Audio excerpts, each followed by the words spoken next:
Yes! If there's some good limelight to come out of this season, that is the Los Angeles Clippers. Unless they somehow turn it around, they play better basketball, and they go out there and go win a championship. That will be obviously the most important thing. But right now, the most important thing for the Clippers is the fact that going into next season, we are finally having a rebrand, a retooling, just everything new. Thank God. We don't have to deal with the. I wish I had the freaking one of my hats, one of my Clipper hats or whatever. No, I don't actually. One of my Clipper hats are beanies or whatever with the freaking logo from basically 2015 on to now. And this morning, it's announced that the Clippers will be rebranding. The first thing they're going into Intuit Dome, which makes sense. It's not like they're gonna walk into Intuit Dome and have the same weird looking font and the weird looking jersey and logo design and things like that. But hey, we finally got the fans actually begged and said, we need new jerseys. We need a new logo. Steve Ballmer, this time, listens to the fans. Now, before I talk about the jerseys, I do want to talk about what happened last night against the goddamn Sacramento Kings. One, I think it's embarrassing that we lost to these guys, and then you got the Kings fans in the building chanting "Light the beam, light the beam." That's an embarrassing look. No. That shit cannot happen. I don't care. You don't let an opposing team come into your building and then they absolutely kick your ass around for basically the entire game. Really, actually, a little bit of the second quarter, and then the second half was complete ass whooping. And then you have their opposing fans and they're chanting their freaking chant. Embarrassing shit right there from the Clippers. I'm not gonna go into depth with the Clippers loss to the Kings, but I'll just say this. They gotta play better. I don't know what's been going on, but see, ever since the Boston Celtics game in Boston, after we just dominated them, just flat out dominated them, we were riding high. We were doing fine. There were still some issues that this team needed to be fixed in terms of decisions and moves and personnel that they needed to do. And I felt confident. Okay, you traded for James Harden. You lose guys like Rocco, Marcus Morris, Nicholas Batum. I forgot there was another player sitting in that deal. Whatever. And then you take on James Harden and PJ Tucker and everything. Um, and you lost a lot of your power forward position depth, essentially. And that was one of the things is the Clippers needed another power forward. You also can make the argument you needed a backup center, which honestly we do need a backup center desperately. I'll talk about that in a second. But listen, whether I know people can use the excuse that, oh, they're tired. Paul George didn't play. Paul George has been stinking up the joint the past few games, anyways. So, honestly, him sitting down, it doesn't mean much to me. Because it's not like if he had played, yeah, maybe the defense would have been there a bit. But shit, we know he's been freaking struggling offensively. It's not like he would have made a damn difference, anyways. So, what am I talking about, right? Some Clipper fans will disagree with my point, but hey, he hasn't done anything worth of anything since that Pistons game. But other than that, most outside of that Pistons games, he's been freaking garbage. And he needed his mental day off or whatever. Clippers just got ramrodded by the freaking Kings in that second half. Turnovers, not rebounding the ball, out hustling, not playing defense. And that's kind of the most of the thing. And they're not hitting timely shots. Obviously, the baskets are not going. Some guys being aggressive, some guys not. It's a mess right now. Now, you can say what we're going through is some sort of part of the season where we're going to go through our struggles and our rut. But to be honest, right now, it feels like it's going to continue. And I'll talk about the weaknesses that we have, but like legitimately, It's embarrassing basketball. It's embarrassing display to watch out there. Like, it's embarrassing. Like, I don't like watching what I'm watching. Yesterday, in that second half, I did not like watching. Plain and simple. And I think some of it just goes down to straight up effort. I don't think this team is actually putting in a lot of hustle, a lot of effort. And that's what I mean. The problems with this team right now is this. They ain't good defensively right now, for whatever reason. When they turn the light on and they actually want to play some damn defense, they are a top 10, top 5 NBA defense. They can do that. But as of late, they've been terrible defending because, one, they don't want to rebound the ball. And I hate it when the opposing teams miss. The Clipper players just stand there, look at the damn basketball thinking somebody's going to go get it. Or it's going to go, or the basketball's going to come to them. No, ninjas, go get the basketball. And then out of the blue, you obviously have an opposing team's member, like the Kings, for example, come in, swoop in, get the rebound. They either go up, get a 2-point basket, or they kick it out, and then there's a wide open guy for 3, and he makes it. And that's just a crazy turnaround right then and there because, okay, you got the stop, but then you didn't get the defensive rebound. You let the Kings get an offensive rebound. They can't get out. They're splashing the 3 in your face. Because we don't want to hustle. We don't want to get the loose ball. We don't want to do this. We don't want to do that. I understand we're one of the oldest teams in the league, but in order to master the deficiencies that this team has, you would think they need to give some damn effort and actually go out there and get rebounds. Go out there and get the loose balls. So then guess what? You have more offensive possessions and you're not giving the opposing team more offensive possessions off of offensive goddamn rebounds. We don't crash the boards on offense when we miss a shot. We just go back. One of the most egregious things from last night was Kawhi Leonard had a stupid freaking turnover. He hustles back on defense. He deters the shot. Kings player, I think it was De'Aaron Fox, misses it a layup point blank. A Kings player is right there behind him to pick up the freaking rebound and put it back in. Were any Clipper players? Oh, they're on the other side of the court because they'd already reluctant and they're already like, all right, yep, he's going to get the basket. Instead of hustling their asses down the court and trying to go help Kawhi deter the shot. And if the shot misses by any chance, you're right there to secure the rebound. But nobody was right over there to go get the damn rebound or get back on defense. Right now, what I'm seeing is a poor display of effort, a poor display of wanting to win. So you see, early on, there was a sense of urgency. Now I don't see that. It's like they got content. And I think Kawhi made the reference a few days ago or a few weeks ago in a press conference saying that they've been winning games merely off talent. Well, yeah, clearly. It's within themselves that they need to start to do better hustling and get after these loose balls. And on top of it, playing just better defense. And that adds to the hustle and the effort. If you have more hustle and effort, you'll be a better defender.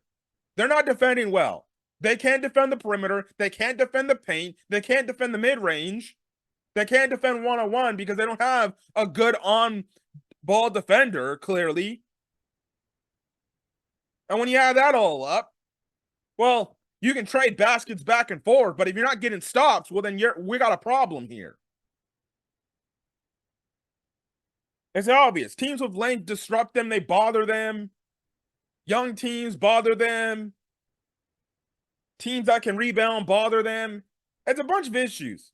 Right now, the Clippers look like a first-round exit. They look like a first-round exit. And they need to start playing better. Shockingly, this one year, they're actually terrible against the Lakers. They're terrible them, and they got the Lakers on Wednesday. They got to play better. When I'm telling you, they got the Lakers, and I'm going to the game against the Wizards with my boy coming out east. I'm afraid they might lose to the damn Washington Wizards with the way they've been playing like hot garbage. They just got to lock in defensively. They got to be better, and that's on the coach. Now, Ty Lue, after yesterday's game, said the next few days we're going to have, like, mental preparations and things like that. Well, you better be freaking instilling in these guys Get after the rebounds. Get after the loose balls. See, if I was the coach, I'd be like, when we go to the film session, every loose ball, every loose rebound you guys don't get, where you're just standing there, we're going to be running up and down the freaking court. We won't even start practice. Up and down the court. Every loose rebound I see, you had a chance to get that an opposing team comes up and gets it. So if it's 15 chances, boom, you're running 15 times. And shit, add that in with the turnovers. The last few games, the Clippers have been terrible turning the ball over. You got to hold these guys accountable. Now, I'm not saying Ty Lue's holding these guys accountable. It just feels like there's some sort of leniency. If I'm the coach, I'm hammering home. You need to secure the goddamn rebounds. You need to get the loose balls. Show me some hustle. If you ain't going to get hustle, I'm going to get somebody on the bench that ain't doing worth a damn thing. And then again, Ty Lue within himself ain't playing good lineups. The other day, he tried out a lineup of freaking Russell Westbrook, PJ Tucker, Daniel Tice, Amir Coffey, and I think Terrence. That's not a good lineup. What the hell is that? And also, why are we rewarding PJ Tucker with minutes? The man was literally bitching weeks ago about, I didn't want to be here on this team anymore because I'm not getting playing time. I think I'm a 40-minute per game player, even though he's 37, 38 years old, basically like washed up goods. He's literally a bench player, and we're rewarding this guy minutes. And I understand, well, Paul George didn't play. Norman Powell didn't play the game before. I don't give a damn. We're rewarding this guy's minutes. Are we rewarding this guy minutes? And honestly, taking away Amir Coffey's minutes for this guy? Because, we need to make sure he gets some games in and play time because we don't want him to freaking start throwing hissy fit. Well, if he got a damn problem, he should have cut his ass. I don't give a damn if he's only got 2 more years on his contract. Cut him. Put him out on the free market, and we'll really see how many teams value PJ Tucker. And we'll play him significant amount of minutes.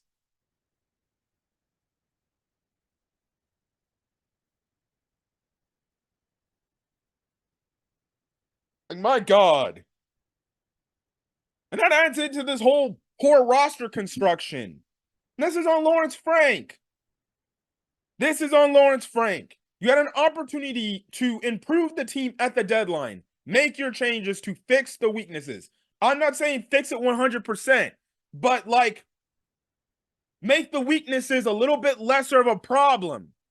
You have a rebounding issue. You have a power forward issue.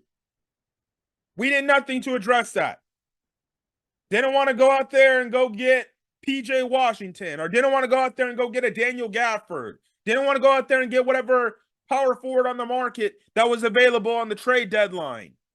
Or even then, whatever is available right now on the waiver claim. Oh, wait, we took up roster spots for guys like Josh Primo who don't even see the court. He playing G League basketball for the Ontario Clippers down the street from where I live.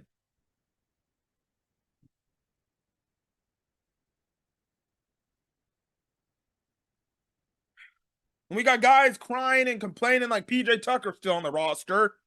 But you're telling me, and he can't do much of anything. The last few games, he hasn't done anything. He's been all right defensively, but has he done anything offensively? No. This goes to show me, and this only further tells me that Lawrence Frank needs to be gone by the end of the season. Absolutely embarrassing. He cannot draft properly. He cannot do roster construction properly. What else can he not do? He can't even get freaking trade acquisitions because we're content with what we got because we look good at the moment.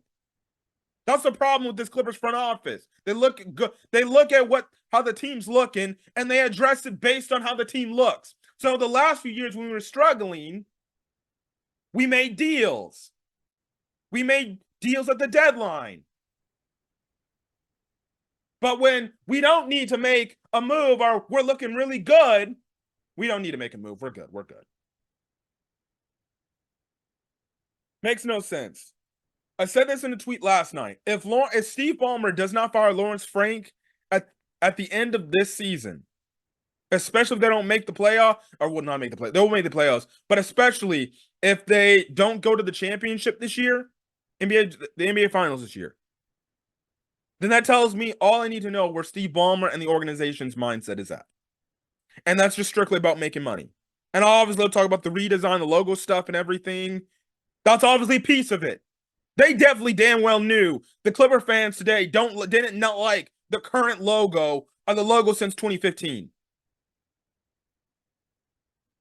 And guess what? Funny enough, oh, you can go get your Clipper merch at your new Clipper merch at the Grove from 10 a.m. to 9 p.m. I will be going to the Grove tomorrow to go see what they got in store. If I can get that Clipper hat that Norman Powell was wearing on the freaking social media page he was wearing, oh, I'm good. I'm good. I'm good. But you see what I mean? They only care about the money. They only care about Intuit Dome. I've been saying this for about a year, going on 2 years now. I see it. I am a fan of the Los Angeles Angels of Anaheim and the Chicago Bears, two notoriously ran franchises that are terrible, and two notoriously ran franchises, Morley and the Angels, that only care about the bottom line. They only care about the money.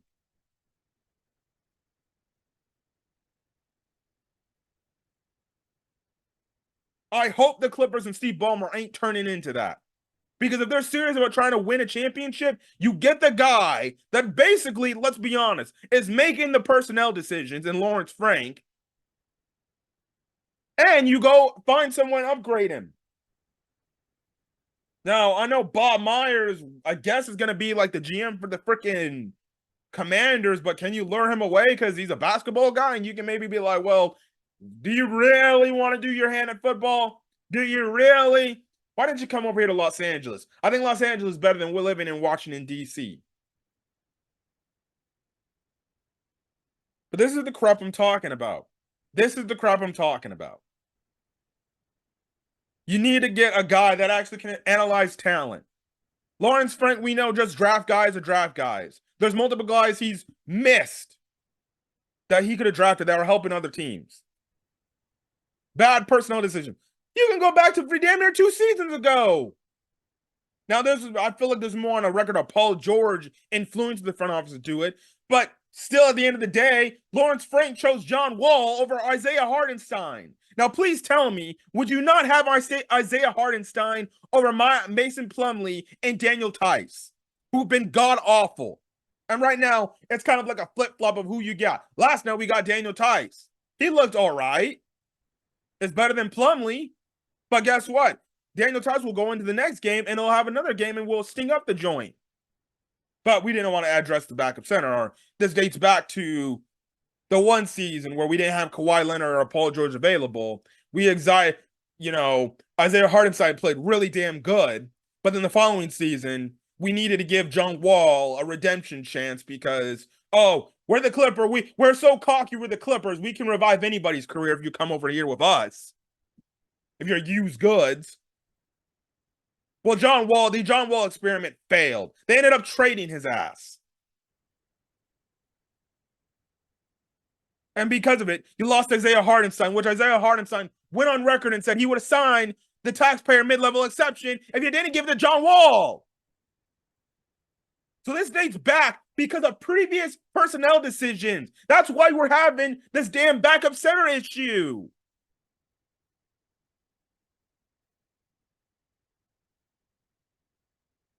This is why Lawrence Frank needs to go.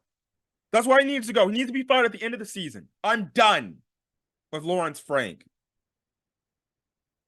If he is not fired by the end of this season, my God, Lord have mercy.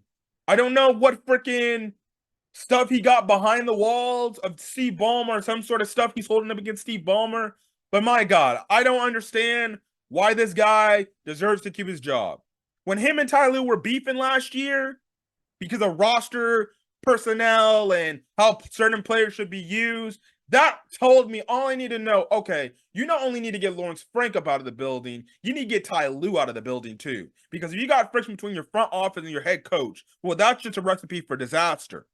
And I'm still wondering if, in the back of my head, this is Lawrence Frank saying in a way, okay, we're not going to make any moves. We're not going to make any moves because we're going to try to win with your way, Ty. We're going to win with the guard stop way. We're going to trade away all our wings. We're going to our only winged of players are going to be Paul George and Kawhi Leonard. And we'll have an influx of guards. Influx of guards. Just an influx of guards. We'll have that. We'll see what you do with that. Okay? We'll see what you do with that. And clearly, it ain't working. So I don't know if there's still beef between Lawrence Frank and Ty Lue, but my freaking goodness. Both of them, Lawrence Frank needs to go. If you're going to keep Tyronn Lue, get rid of Lawrence Frank. And listen, I'm not no Ty Lue fanatic either. I think Ty Lue has been an average to mid coach. Doesn't impress me. Some of the lineup decisions, now obviously you can't blame him because the personnel is god awful. But even then, it's like, dude, what are we doing? So yes. Anyways, enough talking about the negative part of the video. Let's talk about the positive part of the video. And that's the Clippers' new logo design. Finally, after all this time, we finally get a new logo. A new jerseys. Everything new. Thank God. Thank God. I don't have to deal with this crappy ass freaking old logo we got currently right now. I have a Kawhi in the blue brick looking Clipper logo jersey. The moment the new jerseys go on sale, I'm copying a Clippers jersey. The new Clippers jersey. The moment I get that new Kawhi one, the old Kawhi jersey with the big brick logo, that is going right over here, right to my freaking left, in the closet, never to be heard, never to be seen, to be touched, never to be worn ever again. The same will go for any of the hats that have any other thing of those logos. Now I have a beanie, until they come up with a beanie for the new Clippers logo. That beanie will be worn until further notice. But even then, you get the point. Anything, and I think this goes for all Clipper fans, anything from any 2015 jersey with a selection of a few, which I'll get into in a bit, will be forever either thrown in the garbage or they're going to the closet and they're never going to be seen again. Or some sort of weird basement or in your garage in some sort of bin where it's like, yeah, we're probably going to put this on something. Or maybe you put it on eBay or OfferUp or some sort of website. Or maybe you go sell it at the stadium in the new near Intuit or freaking crypto or whatever. You know, in the last remaining days or something like that. And the jersey's only going to be $20 because that's the cost of the jersey. That's what the cost of the jersey should be. $20 jersey. There you go. So that's the thing right then and there. Now. I'm going to share my screen. And we are going to look at obviously, the new logo jerseys. The new logos. Oh my goodness. They look so good. So clean. So everything. I'll take it. I will take it. Before we get to that, actually, let's go through Los Angeles Clippers jersey history. Los Angeles Clippers jersey history. Okay. Now I'm going to start off from 2014, 2015. Now, if you remember not the Steve Ballmer, the Don Sterling stuff, which they're making a show called Clipped or whatever. I don't know what they're freaking calling this shit. I saw it and I'm like, okay, this looks very interesting to say the least. This looks very interesting. And it's absolutely hilarious how funny it looks just from the standpoint that I can't wait to see how the show turns out. It's going to be funny. But obviously the Donald Sterling crap where he ended up getting kicked out as Clippers owner, rightfully so. The Clippers, you can make the argument, had some of the best, some of the better logo Clipper jersey designs. And like, look at some of these 2014, 2015 jerseys. I actually like these jerseys. These jerseys look dope. I like them, you know? His 2014, 2013, 2014, like, I don't like the sleeveless, the sleeve ones. Jeez Louise. I remember the sleeve ones. The sleeve ones were gross. Holy hell, man. I did like the blue ones, but you get the point. The cursive shit. The cursive stuff. This. Everybody liked it. We love the Clippers cursive stuff. And then because of the Donald Sterling stuff, we had to go away from it. And then that's when you get these jerseys, 2015 to 2013. These were the home Clipper jerseys. Oh my God. We're Yikes. Whoever designed this jersey, I don't know where they're at in this world, but my God. What an ugly red jersey. Those red jerseys were so damn bad. They ended up wearing the damn black jerseys more than the red jerseys. I remember that. Like the red jerseys, these red Clipper jerseys over here, they were so bad. The team didn't even want nothing to do with them. It's like they wore them one time. I think I remember them wearing it one time against the Blazers. They wore it one time against the Portland Trailblazers. And then after that, they like put the jersey somewhere in their archive room, somewhere in the basement, in the bottom barrels of their training center, never to be heard, never to be seen again. If there's a Clipper fan that ever bought this jersey, be ashamed of yourself. Have some goddamn shame. Because, oh my God. But you get the point. These jerseys weren't looking too good. Let's go into the same jerseys for 2016, 2017. Then you get 2018 or 2017, 2018, where you have kind of somewhat a weird rebranding type of difference in thing.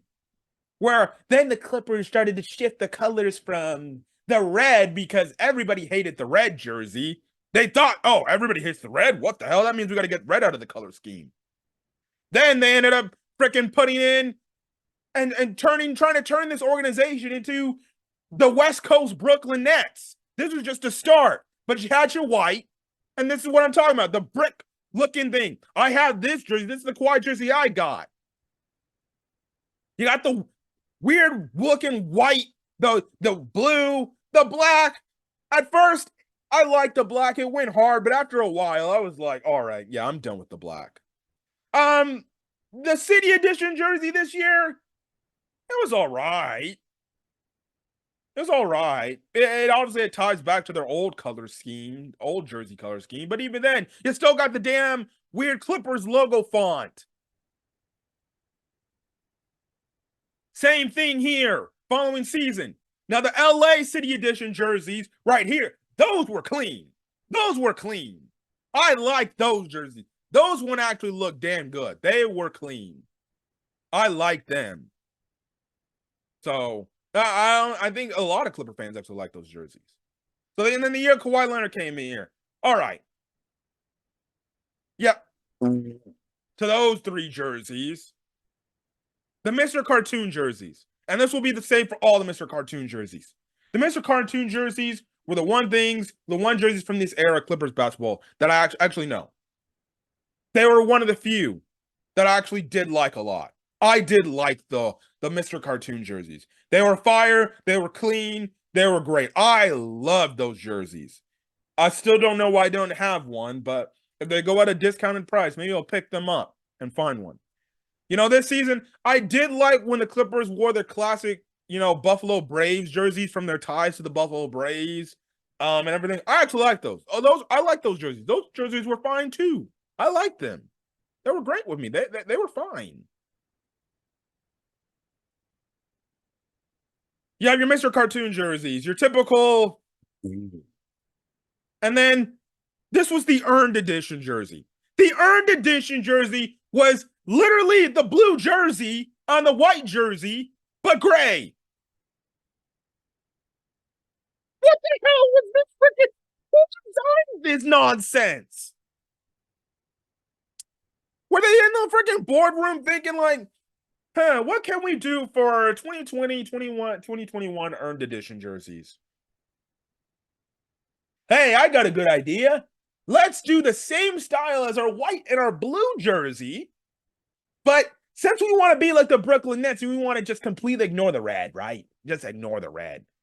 Let's make the same style jersey in the same format in the same way, but let's do it a light gray. And I think that will be great. Till this day, I haven't seen one Clipper fan wear the earned edition jersey. What the hell was that? Mr. Cartoon jersey, they changed it from white to black. I'm fine with. Cool. You got your typical for 2021-2022 season. The one jersey that sadly we didn't see Kawhi Leonard ever put on in a game because he was hurt the entire season was the 2021-2022 City Edition, which I still need to cop this jersey. I need to cop this jersey. I will get this jersey and a Kawhi Leonard jersey or somebody else jersey, not Paul George. The 2021-2022 City Edition jerseys, fire. The best, I don't give a shit. These jerseys right here were the best jerseys since 2014. Best Clippers jersey. You had the cursive logo. You like the color design. People were clamoring. These needed to be the permanent Clipper jersey design. I remember it. People love these jerseys so much. They were like, these need to be the main jerseys going forward. And I agreed. The travesty that this City Edition jersey didn't continue on for further seasons up until this point. Absolute travesty. This should have been the City Edition jersey for the last 2 seasons. These were the best Clipper jerseys of this era, bar none, hands down. Best. Because it has everything that Clipper fans wanted. Cursive. We just want the cursive font. And you see why they went back to the cursive font? You see why Clipper fans like the current jerseys now? Oh, wait. Absolute travesty that these weren't the permanent jerseys. Should have brought these jerseys back.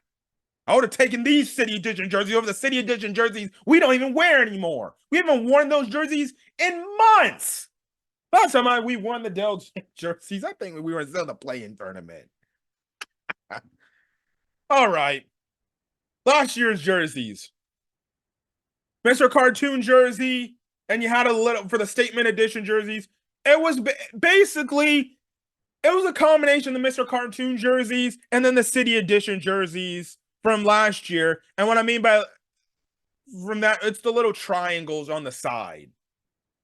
That's what it was. It was like a fusion between Mr. Cartoon and the City Edition jerseys from last year. And then the City Edition jerseys from last year, to be honest, I wasn't really impressed, but they started to grow on me. I actually ended up liking it, mostly because of the cursive shit. And I actually liked it. It was actually pretty clean. But you see how the last few incarnations of these jerseys were 1, 2, 3, 4, black, blue, white, black, blue, white. Blue, like blue, baby blue. But you get the point. They had the color scheme of the Brooklyn Nets. The color scheme of the Brooklyn Nets. Like they were trying to be Brooklyn Nets West. No, we had red.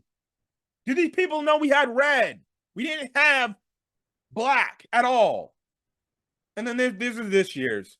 They brought back the freaking Statement Edition jerseys and then the City Edition jerseys. Oh, whatever. But you get the point. Now let's go to this year's jerseys. This year's jerseys. If it can load, please. Can we load?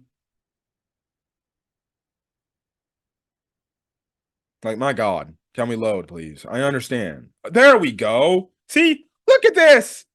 Look at this. I like the white.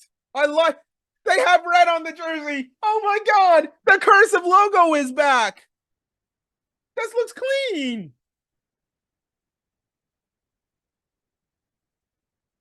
The thing everybody asked for. We were clamoring. Clipper fans were clamoring. We need red. We want red.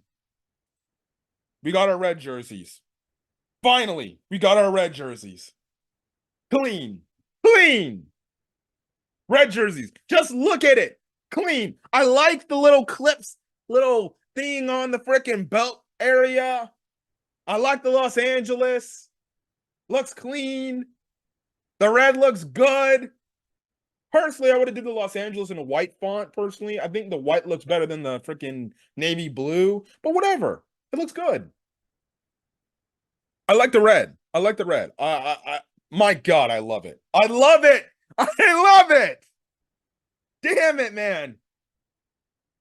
Here's the navy blue, which I'm guessing is going to be the I don't know if it's gonna be the city edition. Maybe it's gonna be the statement edition or whatever. I don't know. But the navy blue jersey, I like it too. It looks clean. It's got Clippers and freaking red logo Clippers. No, maybe this is the home jersey, or obviously it's the home jersey. What am I talking about? This is gonna be the away jersey, and this is gonna be like the alternate, like statement edition jersey.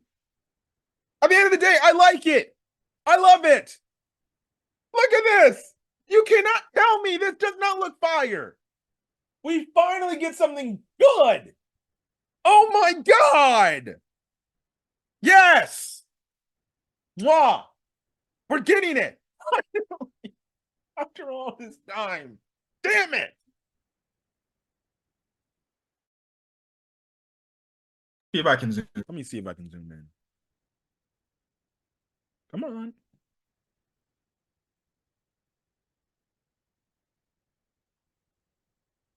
All right, that's the best I can zoom in it. Oh, great. All right, that's the best I can zoom it in. Look, no complaints.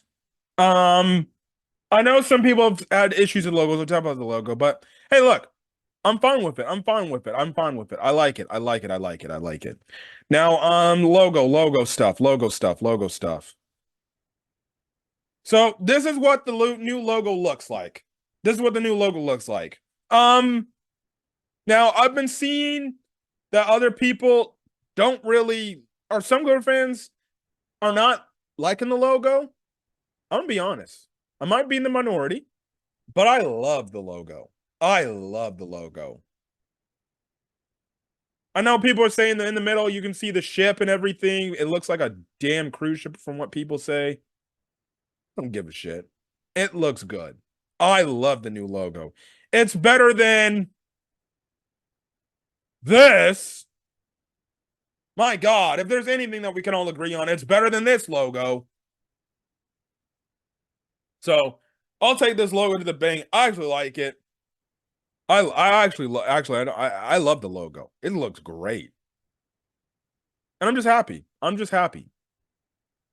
So the Clippers have officially rebranded. They have officially rebranded.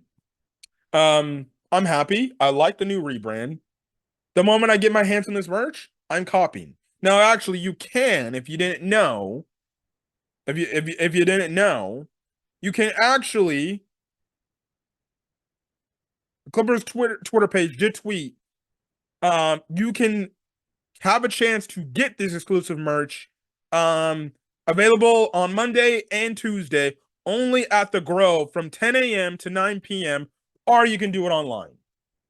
Now, personally, I'm going to drive and I'm going to the Grove to go get it because I don't want to wait for this. I want to wear this shit when I go to the game on Friday.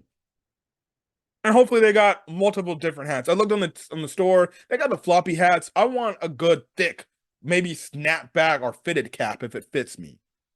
But if not, then I'm going to get one of these shirts or maybe one of these jackets. I don't know. But holy heck. And also too today, I think they said Terrence Mann is going to be there at 12. So, listen, take it. Take it. So, I'm happy. Clippers have redesigned their jerseys from the abhorrent stuff they were having the last few years. And now we're not. Now I can say this: we're not going to be Brooklyn Nets West. Thank God. Thank God. Anyways, that's basically it. Clippers got a game on Wednesday against the Lakers. They better win that game, and they better win the game. I'm in the stadium. Hopefully, my new threads, but we'll see. Anyways, I'm gonna get up here. If you guys like the video, give a like in the comment section, your thoughts, as well as hit the subscribe button if you want to get more Clippers content on the channel and a bunch of other things. I'm gonna see if I can do more game recaps, but again with work. Luckily, this week I'm off of work, so maybe I'll get to it. We'll see. But anyways, we got over. Catch you guys in this video. Till then, guys, peace.